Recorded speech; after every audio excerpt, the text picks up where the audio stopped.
सभी दर्शकों को सादर प्रणाम। जय श्री कृष्ण। विवाह या कोई शुभ मांगलिक कार्य चल रहा है और उसी समय किसी व्यक्ति की मृत्यु हो जाए, अपनी ही गोत्र का है या अपनी ही गोत्र में किसी बच्चे का जन्म हो जाए, तो ऐसी स्थिति में क्या उस शुभ कार्य को बंद कर देना चाहिए? आज इस विषय पर चर्चा करेंगे, क्योंकि बहुत सी बार यह प्रश्न भी आता है कि कोई घर में शुभ मांगलिक कार्य है और ऐसी स्थिति में किसी की मृत्यु भी हो गई है, तो क्या उस कार्य को उसी समय बंद कर देना चाहिए? शास्त्र क्या अनुमति देता है? सबसे पहली बात तो यह है कि जिस परिवार में शुभ मांगलिक कार्य हो रहा है, उस परिवार की जो गोत्र है, उसी गोत्र से संबंधित बिल्कुल नज़दीक गोत्र में कोई भाई है, बहन है, या कोई बिल्कुल सगा है, चाचा ताऊ है, या कोई बुज़ुर्ग व्यक्ति है, दादा है, बड़े दादा हैं, बड़े ताऊ हैं, जो भी है, छोटे चाचा हैं, किसी की मृत्यु हो गई है, तभी यह नियम लागू होता है। पहली बात तो यह। लेकिन उसमें भी क्या करें, इन बातों को थोड़ा समझना बहुत ज़रूरी है। बिना सोचे समझे हम निर्णय ले लेते हैं और फिर अपना ही नुकसान करते हैं। देखिए, कोई भी बड़ा आयोजन जब करते हैं तो उसमें पैसा भी बहुत लगता है, और व्यक्ति, वैसे देखा जाए तो आजकल जीवन भर की कमाई व्यक्ति और कर्जा करके विवाह करता है या बड़े बड़े आयोजन करता है, और उस समय मान लीजिए कोई, भगवान ना करे ऐसा हो किसी के साथ, लेकिन बहुत सी बार देखा गया है, कहीं कहीं ऐसी बात सुनने में आती है कि ऐसी स्थिति बन जाए कि किसी का जन्म हुआ है उसी परिवार में, या किसी का मरण हो गया है। ऐसी स्थिति में सूतक लगेगा या नहीं लगेगा, या शुभ मांगलिक कार्य करें या ना करें, तो शास्त्र क्या कहता है पहले उसे ध्यान से आप सुने। मेरे पास एक पुस्तक है और बहुत ही ऑथेंटिक पुस्तक है। इसमें स्पष्ट लिखा है, वैसे जितने भी मुहूर्त के ग्रंथ हैं और निर्णय सिंधु है, धर्म सिंधु है, उनको भी आप ध्यान से पढ़ेंगे तो उसमें सारी बातें मिल जाएगी। पहले तो मैं किताब में क्या लिखा है उसको पढ़ के सुना रहा हूँ। विवाह हो, विवाह हो, उपनयन हो, उत्सव आदि हो, संस्कार में अपने सगोत्र सापिंड्य में कहीं जनन शोच, जनन अशोच या मरण शोच उपस्थित हो भी जाए तो संकल्पित कर्म की पूर्णता करनी ही चाहिए। इसको मैं लास्ट में पूरे अच्छे ढंग से समझाऊंगा, लेकिन इसको ध्यान से सुन लीजिए। संकल्पित कर्म की पूर्णता करनी ही चाहिए, पहली बात तो ये रही। हवन आदि अन्न संबंधित कर्म अपने से भिन्न असगोत्र आस्थावान से कराना चाहिए। वैसे तो आप समझदार हैं, आपने सुन लिया और समझ भी लिया इसको। कर्म के आरंभ से अंत तक अशोच, अशोच का मतलब सूतक या अपवित्रता जिसे हम मानते हैं कि मान लीजिए घर में किसी की मृत्यु हो गई या जन्म हुआ तो 10 दिन तक तो सूतक लगता ही है, उसे अशोच कहते हैं। तो यहाँ पे क्या लिखा है, कर्म के आरंभ से अंत तक अशोच अर्थात अपवित्रता नहीं रहती है। कर्म का आरंभ कब से कब तक? कर्म आरंभ के प्रथम दिन से यत, मान लीजिए कोई यज्ञ है तो उसकी यत्र की समाप्ति, यहाँ यज्ञ शब्द है, यज्ञ की समाप्ति में 21 दिन तक। और विवाह उत्सव अगर कोई चल रहा है तो आरंभ से 10 दिन तक।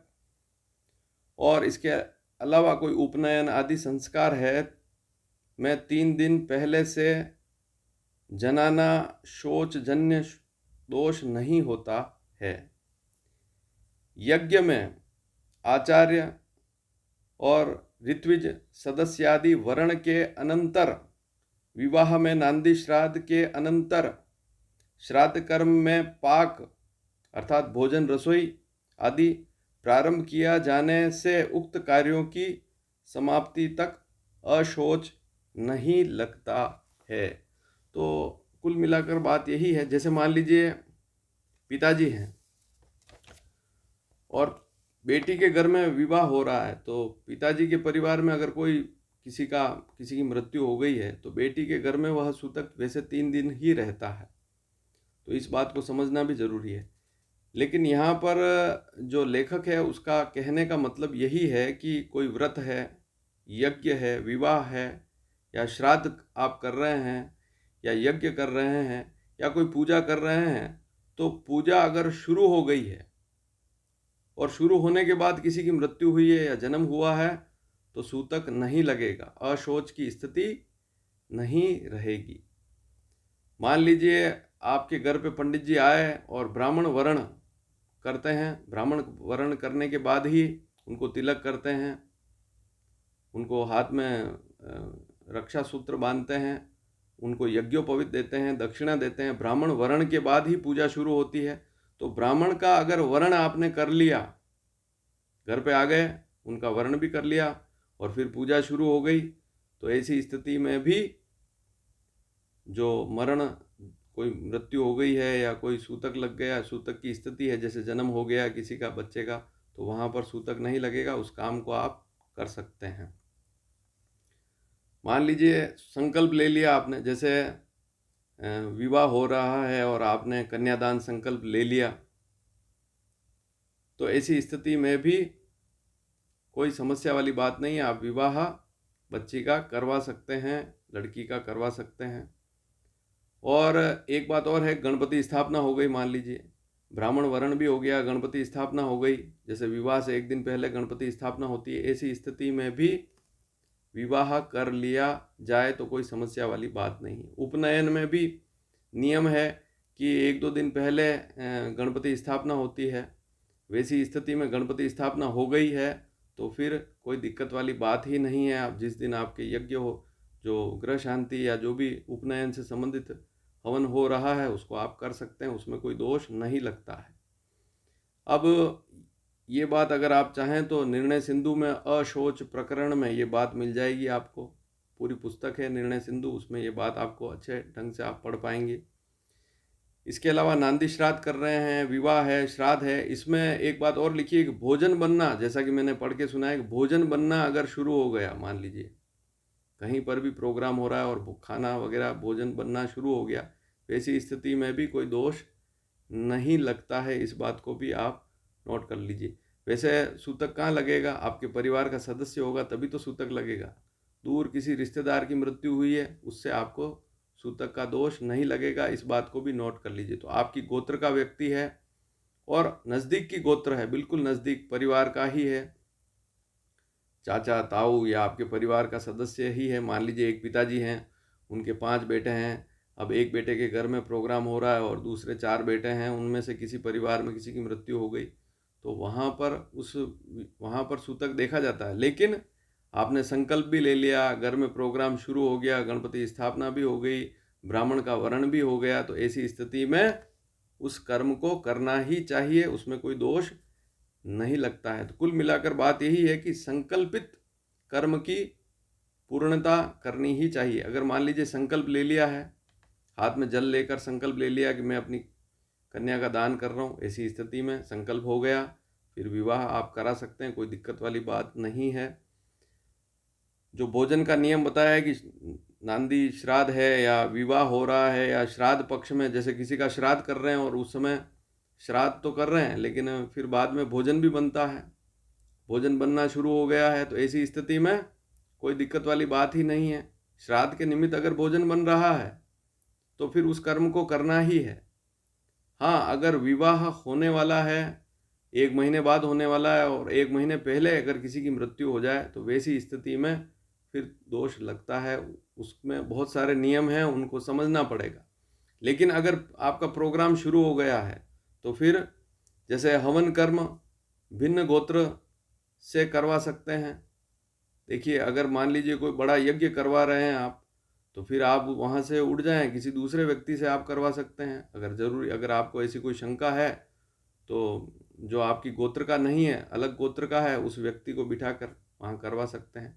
मान लीजिए आपके घर में विवाह हो रहा है, पहले तो क्या है कि खुद ही भोजन बनाते थे, या घर में कोई छोटा मोटा प्रोग्राम है तो खुद ही भोजन बनाते हैं, तो आप वहाँ पर कोई आपकी गोत्र का व्यक्ति नहीं है, किसी और व्यक्ति को वहाँ नियुक्त करके जो आपके परिवार का ही है वह भोजन बना ले, तो उससे भी दोष दूर हो जाते हैं। जैसे किसी के घर में मान लीजिए मृत्यु होती है तो घर में तुलसी को नियमित जल चढ़ाते हैं, लेकिन जिस घर में मृत्यु हुई है उनको तो सूतक लगेगा, 10 दिन तो वह जल नहीं चढ़ा सकते। तो आपका कोई पड़ोसी है या आपकी गोत्र का कोई व्यक्ति नहीं है, उससे आप जल चढ़वा सकते हैं।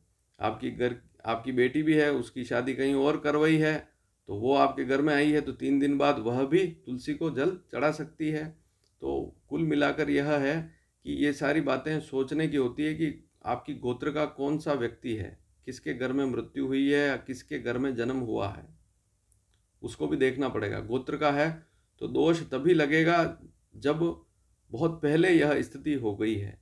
मान लीजिए प्रोग्राम शुरू हो गया है, ब्राह्मण वरण भी हो गया है, संकल्प भी ले लिया है, विवाह का जो 2-3 दिन की प्रक्रिया है वह शुरू हो गई है। ऐसी स्थिति में शास्त्र इसकी अनुमति देता है कि आप अपना काम कर सकते हैं, कोई दोष वाली स्थिति नहीं है। तो इन छोटी छोटी बातों को शास्त्रों में आप पढ़कर समझ सकते हैं।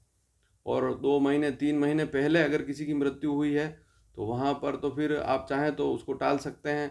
उसका वार्षिक, मान लीजिए किसी की मृत्यु हो गई आपके परिवार में, गोत्र में ही किसी व्यक्ति की मृत्यु हो गई और विवाह जिस दिन तय है उससे 1 महीने पहले हो गई, तो उसमें भी बहुत सारे नियम हैं। 12वें दिन भी बहुत सारी क्रियाएं कंप्लीट कर सकते हैं, या 15-20 दिन में उसका उसका जो बरसी है करके और विवाह किया जा सकता है। ऐसी कोई दिक्कत वाली बात नहीं। बहुत सी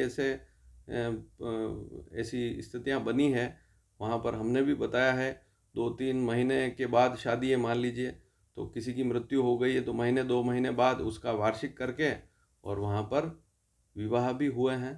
तो जो पुराने नियम है उसके हिसाब से देखें तो 1 साल तक बरसी होती ही नहीं है। अगर उसको पकड़ कर चलेंगे और अगला व्यक्ति जो आपकी गोत्र का ही है, आस पड़ोस में रहता है, उसके घर में किसी की मृत्यु हो गई और अगर वह वार्षिकी ना करे, अर्थात पूरा वर्ष होने के बाद बरसी ना करे, तो फिर वैसी स्थिति में फिर साल भर आपको भी रुकना पड़ेगा। बहुत बहुत सी बार ऐसी स्थितियां भी बन जाती है। तो अगर प्रोग्राम शुरू हो गया है, 2-3 दिन का प्रोग्राम है और उसमें गणपति स्थापना हो गई, ब्राह्मण वरण सारी प्रक्रिया हो गई, संकल्प भी ले लिया विवाह के निमित्त या उपनयन के निमित्त, या और कोई यज्ञ के निमित्त आपने संकल्प ले लिया है, तो वहाँ पर शास्त्र कहते हैं कि अगर संकल्प ले लिया है तो फिर वह जो आपने काम शुरू किया है उसको पूर्ण करके ही छोड़ें। अगर विवाह है तो विवाह आराम से करें, कोई दिक्कत वाली बात नहीं। कोई यज्ञ है तब भी कर सकते हैं, या कोई व्रत आपने ले लिया है और उसके बीच में मान लीजिए किसी की हो गई तो भी आपने व्रत ले लिया, उसको पूर्ण करें, उसमें कोई दिक्कत वाली बात नहीं है। वीडियो पसंद आए तो शेयर ज़रूर कीजिएगा।